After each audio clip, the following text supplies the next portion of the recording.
గమనించాలి, దేవుడు వేటిని మర్చిపోరండి. అన్నింటినీ గుర్తుపెట్టుకుంటారు. అన్నింటికి తగిన ఫలితాన్ని మానవునికి దేవుడు ఇస్తారు.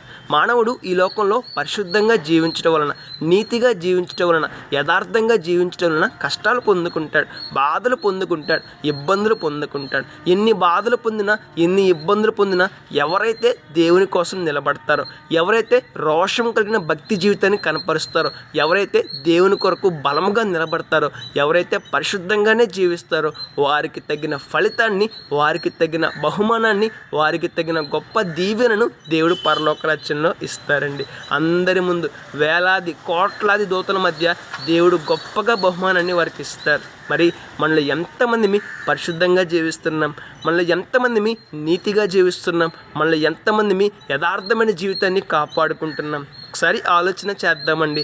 దేవుడు వేటిల్ని మర్చిపోరు. పరిశుద్ధంగా జీవించడంలో మనం ఈ లోకంలో పొందిన కష్టాలన్నీ దేవునికి గుర్తున్నాయి. అన్నింటినీ దేవుడు జ్ఞాపకం చేసుకుంటారు. అన్నింటికీ తగిన ఫలితాన్ని దేవుడు పరలోక రాజ్యంలో ఇస్తారు. కాబట్టి దేవుడు పరలోక రాజ్యంలో ఇవ్వబోయే బహుమానాన్ని, ఆశీర్వాదాన్ని, ఆనందాన్ని, కిరీటాన్ని జ్ఞాపకం చేసుకుంటూ ఈ లోకంలో ఎన్ని కష్టాలు వచ్చినా, ఎన్ని బాధలు వచ్చినా, ఎన్ని ఇబ్బందులు వచ్చినా సరే ధైర్యంగా ముందుకు సాగుదాం, సంతోషంగా ముందుకు సాగుదాం. రేపటిన శ్రేష్టమైన ఆశీర్వాదాన్ని పొందుకుందాం. May God bless you.